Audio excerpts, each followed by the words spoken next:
Hey, what's up everyone? This is Sasank Med. Today I'm going to be talking about QTC prolongation, one of the most common conditions leading to ventricular arrhythmias in the hospital. So, QT interval correlates with the repolarization time of the ventricles. The normal QTC, or corrected QT interval, is less than 460 milliseconds. Borderline elevated is QTC of 470 for females and 455 for males. You measure the QTC by measuring the beginning of the QRS wave to the end of the T wave in a lead where the T wave is greater than 2 millimeters. This is usually done in leads 2 or V5. You can define the endpoint using a tangent from the peak of the steepest slope to the isoelectric line.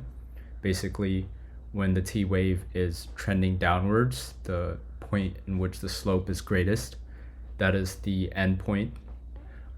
More rudimentarily, you can estimate the amount of big boxes it takes after the QRS wave to the end of the T wave. If it's greater than 2.5 big boxes, it is prolonged. Even more rudimentarily, as long as the T wave is below halfway until the next QRS, it is likely not prolonged. So what do I mean by this? So when you see the RR intervals, so the middle of every QRS wave to the next QRS wave, if the T wave is before the halfway point, it's likely not prolonged.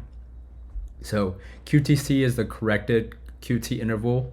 It is not specifically the QT interval, but it is corrected for the heart rate. So the Framingham calculators are on MD-Calc, but are also on most EKG strips. So the assessment of QTC with underlying wide QRS. So wide QRS lengthens the QT interval, such as in complete heart block or ventricular paced rhythms. You can calculate the QTC using the Mayo calculator or with a rough estimate. So BBB stands for bundled branch block. So congenital long QT syndromes. So there's hundreds of channelopathies that contribute to long QT syndrome. These are basically issues with the potassium channels. So majority of patients are asymptomatic, often discovered on EKG incidentally or QTC prolonged more than expected by drugs. The symptoms present with presyncope or syncope, hemodynamic compromise, sudden cardiac death, and triggered by exercise or stress. The treatment is beta blocker for all, implanted cardioverter defibrillator if there's a previous cardiac arrest and expected survival greater than 1 year. The beta blocker is thought to reduce the early depolarizations and transmural dispersion of the repolarizations, which can trigger the arrhythmias. So let's talk about drug-induced prolonged QT intervals. So there are drugs that inhibit the rapid potassium current, causing prolonged ventricular repolarization and exaggerate the heterogeneity in repolarization times in different layers of myocardium, leading to reentry and tachyarrhythmia. Essentially, the drugs that inhibit the potassium current will allow for the myocytes to repolarize at different rates, which can lead to arrhythmias as aberrant conduction pathways cause arrhythmias. So the danger of the prolonged QT is an increased risk of torsades de pointes, which can degenerate into ventricular fibrillation.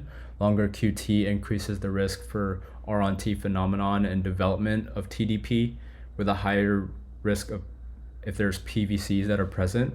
So the risk factors for TDP in hospitalized patients. So some of the demographics that put you at increased risk are elderly age, female, congenital QT syndrome, anorexia, starvation, or hypothermia. You're higher at risk of torsades if you have any of these risk factors. Comorbidities, so if you have renal failure, hepatic dysfunction, drug interactions, heart failure, myocardial infarction, left ventricular hypertrophy, hypothyroidism, stress cardiomyopathy, you're at higher risk.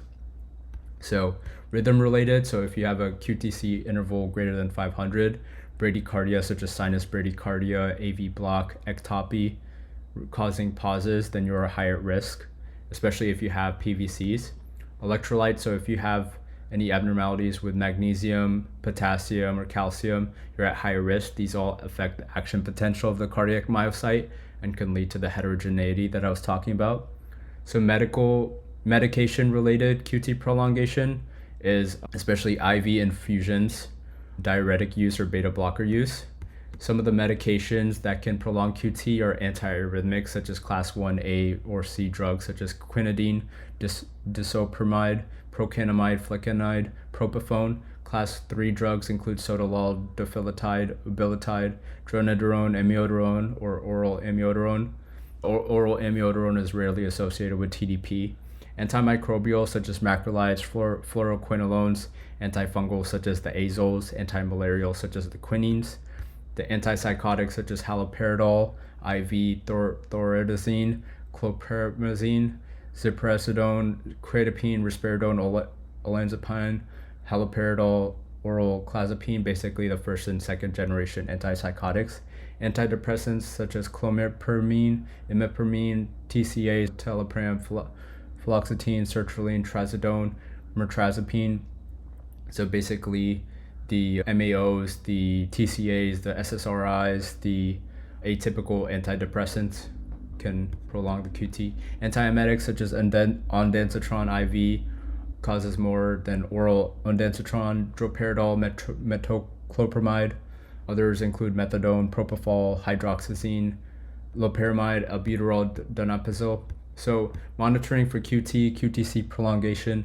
So you should check QTC before and 12 hours after initiation of QT prolonging drug, and increased dose of QT prolonging drug.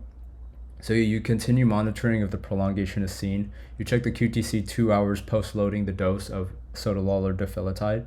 Class 1 indications for QTC monitoring. So starting any QT prolonging medications and dose changes within 8 to 12 hours, any overdose of proarrhythmic drug, any new bradyarrhythmia, any severe hypokalemia or hypomagnesemia. Management of acquired long QT, so you stop any offending drugs if the QTC is greater than 500 or increase in QTC of greater than 60. ECG should be checked for bradyarrhythmias and signs of impending torsades. Stop drugs causing bradycardia, check electrolytes, and replenish to subtherapeutic levels. And if the patient develops TDP, you should see the ACLS wide complex tachycardia video that I posted. And that is QTC prolongation.